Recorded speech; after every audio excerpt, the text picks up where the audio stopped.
Apakah janji John Hartman melibatkan talenta lokal dalam tim kepelatihannya bisa terwujud? Kita bahas bersama analis sepak bola Anton Sanjoyo dan mantan penyerang timnas Indonesia Zainal Arif. Selamat malam, Bung Joy. Malam, Rizka. Selamat malam juga, Bung Abo.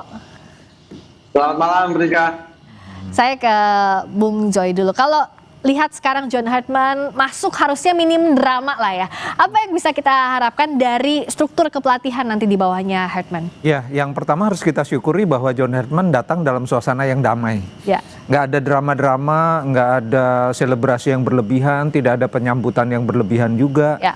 Jadi ini awal yang bagus ya. Dan dia bawa anak istrinya untuk tinggal di Jakarta. Saya rasa itu menunjukkan tekadnya bahwa dia memang serius untuk membuat, karena kan pengalaman dia dengan Kanada, dengan Selandia Baru, dengan Kanada yang putri, itu membuat tim yang biasa-biasa aja menjadi tim yang layak Piala Dunia lah gitu kira-kira. Jadi dan bersama tim Kanada putra kan dia juga membuat level permainan mereka, level FIFA-nya juga meningkat hampir 30 bar ya naiknya. Nah, kalau kita tanya apa harapannya, ya tentu saja terkait dengan misalnya janji dia untuk melibatkan lebih banyak pelatih dan environment lokal sebetulnya untuk bisa membangun bersama-sama tim nasional ini. Tidak melulu tidak melulu menggantungkan nasib kita pada pemain diaspora, pada pelatih-pelatih atau direktur teknik asing, atau pelatih-pelatih asing ke depannya. Karena jujur harus kita akui kan sejak zaman Sintayong lah misalnya, sejak kemudian pindah ke Kluivert, pelatih-pelatih Indonesia yang sebetulnya punya kemampuan kan tidak mendapatkan banyak kesempatan. Ya. Nah ini yang menurut saya kalau dia betul janjinya seperti itu, rasanya ini ya awal yang baik juga lah. Kita harus sambut dalam kerangka optimisme ya. Dan ke depan Indonesia harus punya pelatih-pelatih yang bukan untuk tim nasional sebetulnya, untuk kompetisi-kompetisi domestik. Sehingga mulai dari kompetisi usia muda sampai dengan kompetisi profesional dan semi profesional punya pelatih-pelatih yang sudah berpengalaman untuk menangani pemain-pemain dengan karakter yang sulit, pemain-pemain dengan ego yang tinggi, itu kan semua ada di tim nasional senior. Jadi kalau misalnya ada sejumlah nama nanti bisa punya kesempatan mendampingi John Hartman, saya rasa itu kesempatan yang sangat-sangat bagus untuk menambah pengalaman, menambah CV, menambah portofolio, sehingga dia punya kepedean yang tambah ya. Kalau cuma license misalnya A-Pro atau apa, license itu cuma selembar kertas, tapi dia harus implementasikan itu dalam program, dalam cara dia melatih, dalam komunikasi, dalam mengembangkan pemain. Ini yang sebetulnya juga menjadi obligasi dari John Hartman untuk menaikkan semua level, terutama level pelatih-pelatih muda. Nah ini yang menarik, saya mau tahu dari POV-nya, dari sudut pandangnya pemain.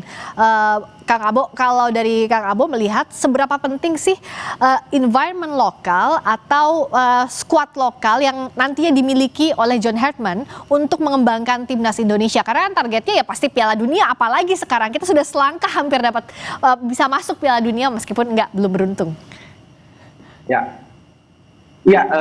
Mungkin menurut saya ini sesuatu hal yang harus kita dukung ya. Ini yang saya harapkan juga, bahwa pelatih asing yang datang ke sini juga akan selalu melibatkan pelatih lokal.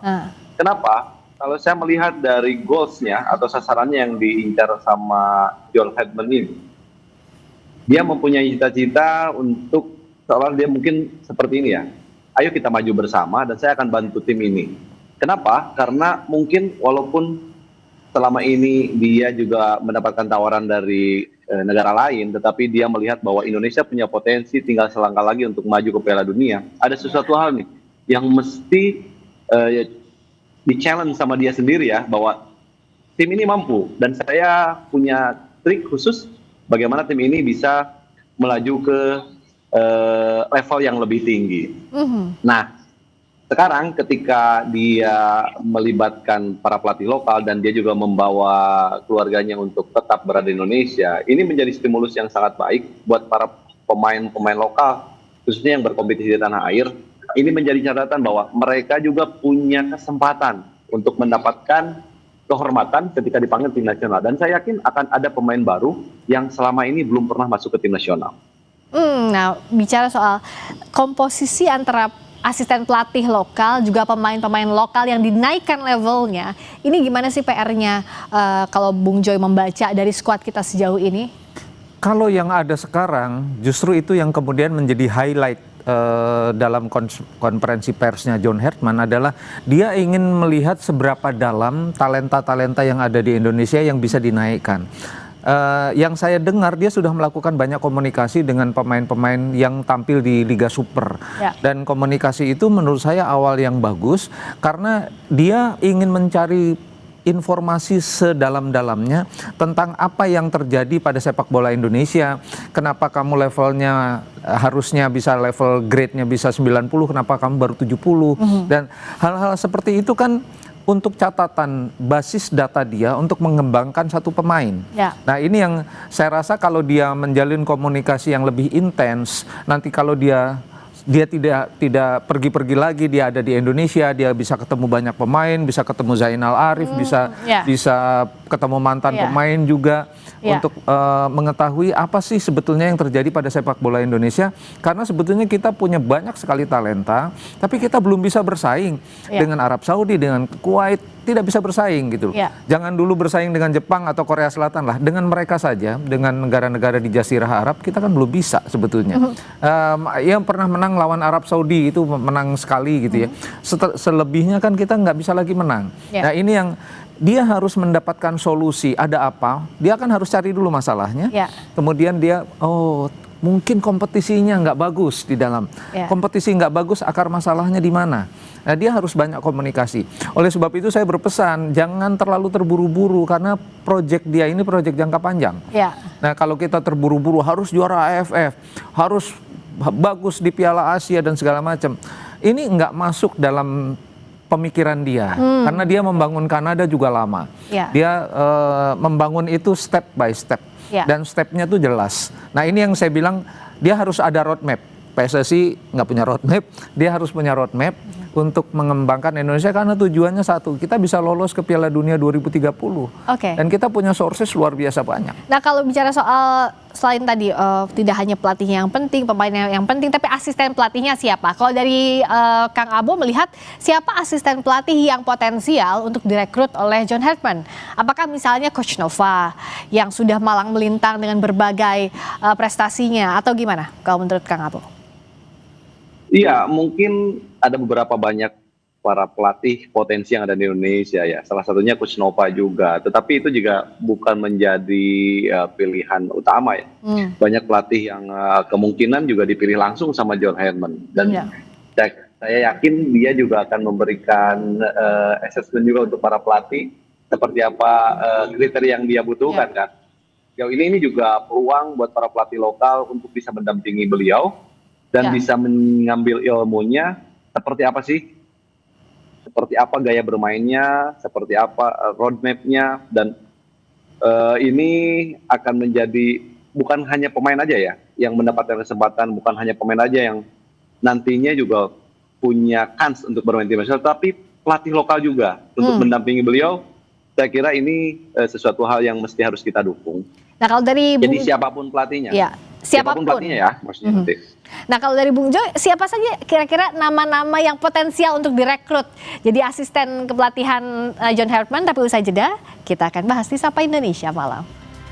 Sapa Indonesia Malam masih membahas janji John Hartman yang akan melibatkan talenta lokal dalam tim kepelatihannya bersama analis sepak bola Anton Sanjoyo dan mantan penyerang timnas Indonesia Zainal Arif. Saya ke Bung Joy lagi. Jadi siapa saja yang berpotensi jadi asisten pelatihnya John Hartman dan sebenarnya standarnya tuh apa saja sih yang harus dilirik ya, Bung Joy, kalau bicara soal standarisasi? Kalau kita bicara nama cukup banyak sebetulnya ya yang bisa menjadi kandidat asisten magang lah kira-kira sama John Hartman, karena harus kita akui dia kan punya reputasi yang sangat bagus meskipun namanya tidak terlalu dikenal. Nah tapi kalau kita bicara di pelatih lokal kan sebetulnya kita angkatannya Kurniawan aja, angkatannya Kurniawan di Primavera itu kan ada beberapa yang jadi pelatih ya kan dengan license yang cukup mumpuni. Kurniawan sendiri sudah pengalaman di Italia, ada Eko Purdianto kemarin yang menjadi asistennya Indra Safri, ada Bima Sakti yang sudah malang melintang bersama kelompok usia muda, ada Coach Nova. Nah, kalau misalnya bicara Coach Nova, dia kan sekarang pegang tim U20. Apakah PSSI ingin mempertimbangkan dia magang bersama Herman atau dia pegang 20 supaya 20 punya kesempatan, U20 punya kesempatan dipegang oleh pelatih lain? Itu misalnya. Tapi kalau bicara syarat, ya tentu saja syaratnya ada license yang cukup mumpuni itu. Tetapi license itu sendiri bukan jaminan. Karena license kan harus terus diperbaharui melalui praktek, melalui workshop, melalui semua yang dia dapat dari kepelatihannya dan diterjemahkan dalam ilmu kepelatihan itu dengan melatih, ya kan, nggak cukup hanya license. Nah ini dalam waktu yang menurut saya waktunya cukup lah ya untuk menguji beberapa nama supaya mereka betul-betul ketika datang untuk menjadi asisten untuk magang itu betul-betul dengan bekal yang cukup. Nah ini saya kira misalnya dalam 1 bulan ke depan sudah terkumpul beberapa nama, diuji oleh tim teknisnya PSSI kan sekarang hebat-hebat juga. Ada orang-orang Belanda itu kan, ada Alexander Zwayer, ada Simon Tahamata, ada Jordi Cruyff, sekarang tambah ada John Herman. Jadi tim pengujinya cukup hebat. Nah, harusnya bisa menyaring pelatih-pelatih yang ada di lokal ini untuk bisa menjadi asisten dulu lah. Paling enggak kan yang dipegang oleh John Herman 2 tim kan, tim senior dan tim U23. Kan artinya opsinya untuk magang ini kan banyak sebetulnya. Karena dia bukan hanya tim pelatih juga, tapi juga ada tim teknis, ada tim kepelatihan yang lain, bukan saja asisten pelatih. Jadi sebetulnya kesempatannya banyak. Nah, bagaimana ini memanfaatkan kesempatan ini dengan strategi yang tepat sehingga 5 tahun ke depan kita bisa punya penggantinya John Herman. Dari pelatih-pelatih lokal yang sekarang ada. Menurut saya mereka cukup transfer ilmu yang selama ini digaungkan itu ya memang terjadi begitu ya harusnya nanti. Iya, karena itu sebetulnya obligasi pelatih tim nasional untuk kewajiban. Dia wajib sebetulnya untuk menelurkan ilmunya, knowledge-nya, transfer of knowledge-nya itu harus ada. Nah ini yang kan nggak terjadi sebelumnya ya. Saya nggak sebut nama lah, terlalu sensitif. Era Sintayong, era Kluivert apalagi. Gitu kan. Nah, ini harus terjadi sekarang. Ini harus terjadi di eranya John Herman. Kalau Kang Abo misalnya mantan penyerang timnas, mantan pemain timnas lain ditawari jadi ada kesempatan jadi asisten itu sebenarnya sangat terbuka kan Kang Abo?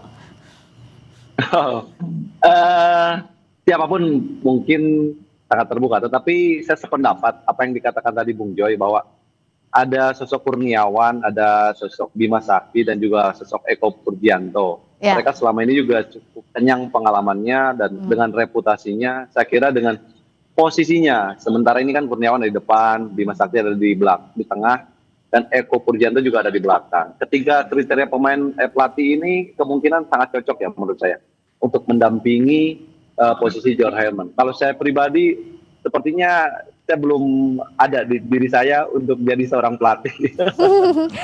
Tapi sebenarnya Kang Abo, sementara ini ya, kita tunggu nanti nextnya siapa tahu. Tapi sebenarnya kalau dari sisi pemain, seberapa penting sih pelatih itu selain menjadi kompas atau pengarah bagi timnya, tapi juga bisa jadi pengayom yang Kang Abo rasakan sebagai mantan penyerang timnas? Sebagai pemain ya, kalau mungkin sebagai pemain. Jadi gini ya, saya akan sedikit menambahkan apa yang tadi ditanyakan oleh Rika. Jadi tidak semua mantan pemain itu bisa jadi seorang pelatih juga kan. Jadi itu saya sangat setuju banget. Tapi kalau untuk menganalisa, untuk melihat sesuatu hal yang terjadi di lapangan, kemungkinan secara intuisi tetap masih bisa. Nah kalau misalkan ditanya lagi sama saya kira saya lebih senang rekan-rekan senior yang sekarang sudah betul-betul kenyang pengalaman di dunia kepelatihan, mereka mendapatkan kesempatan kembali. Ini kan penting sekali posisi asisten pelatih. Tadi selain transfer of knowledge, tapi kan tim kepelatihan ini seperti yang tadi saya tanyakan juga ke Kang Abo, ini kan akan penting sekali sebagai kompas, sebagai penunjuk arah bagi timnas, harus punya roadmap seperti. Betul. Itu harus. Ya itu sangat. Gimana? Betul Rizka, itu sangat penting sekali karena sejauh ini mereka yang betul-betul punya pengalaman. Selain pengalaman, mereka juga ngerti banget kultur sepak bola kita, sesuatu hal yang mungkin selama John Herman belum paham. Mereka bisa memberikan input yang sangat baik dan itulah mungkin pentingnya mantan pemain, mantan praktisi yang selama ini tahu betul apa yang terjadi di lapangan dan tahu betul kultur sepak bola kita. Nah, itu betul-betul sangat penting menurut saya. Nah, yang juga Pak Sumarji waktu itu bilang bahwa John Hartman bakal nonton langsung juga ke lapangan. Seberapa penting sih Bung Joy untuk ini? Ya, dia memantau langsung ke lapangan itu sebetulnya juga bagian dari pekerjaan besarnya untuk melihat seberapa dalam sources pemain Indonesia yang kita punya, yang dipunyai oleh Indonesia, sehingga dia bisa tahu, oh saya bisa ambil beberapa pemain untuk posisi A, B, C, D, gitu loh. Karena di lapangan itu karakter pemain tuh kelihatan, ya. Ada yang karakternya fighter, ada yang karakternya nggak mau kalah dan segala macam. Mannernya juga kelihatan. Kalau di latihan kadang-kadang nggak kelihatan. Yeah. Oleh sebab itu kalau pelatih di negara-negara yang lain itu dia muter. Memang muter dia, lihat pertandingan mulai dari mungkin kalau di Inggris misalnya divisi Championship sampai ke Liga Primer, dia lihat semua karena semua selalu ada potensi. Nah dia juga harus muter. Liga Super kan berputarnya salah satu kompetisi dengan perputaran yang bagus. Yeah. Jadi kalau dia tahu jadwalnya, dia ingin melihat pertandingan kemana-mana, dia tinggal muter. Kalau memang itu adalah kewajiban dia untuk, dan itu penting sekali. Jangan seperti pelatih yang sudah-sudah gitu loh, ya jangan mengulang apa yang sudah. Itulah, dia harus betul-betul memantau, mencatat, membuat program. Kalau dia lihat pemain satu ini bagus nih, dia pantau terus dalam beberapa pertandingan. Dia pantau, dia bikin catatan, sehingga dia catatan itu adalah bekal. Ketika si pemain itu, aku lihat kamu lebihnya ini, kamu kurangnya ini, saya punya program buat kamu. Karena program itu disesuaikan dengan filosofi permainan dia. Ya. Saya butuh kamu untuk posisi ini, kamu lebihnya ini, kurangnya ini. Satu per satu diajak ngomong, ditrain betul-betul dengan komunikasi yang baik. Saya rasa dia pengalaman di Kanada kan begitu juga. Ya. Dengan Alphonso Davies misalnya. Ya. Dia komunikasinya intens. Ini anak bandel banget, bisa menjadi betul-betul pemain yang bisa dikendalikan. Dia didik begitu ya. Nah, itu kan sebetulnya pinternya pelatih itu. Misalnya kalau kita bicara striker, Ramadan Sananta, Hoki Caraka, sebetulnya itu kan potensi betul gitu loh. Cuma kan kok nggak naik-naik levelnya, dia harus catat. Ya. Sehingga ketika dia berhadapan langsung dengan Ramadan Sananta misalnya, kamu punya skill bagus gini-gini nih, kekurangan kamu gini-gini, saya punya program buat kamu. Ya, dan itu pentingnya juga dia punya asisten pelatih yang bisa jadi think tanknya dia ya. Asisten pelatih dia diskusi. Ya. Dia diskusi, enggak coach, enggak begitu, dia harusnya gini-gini. Oke.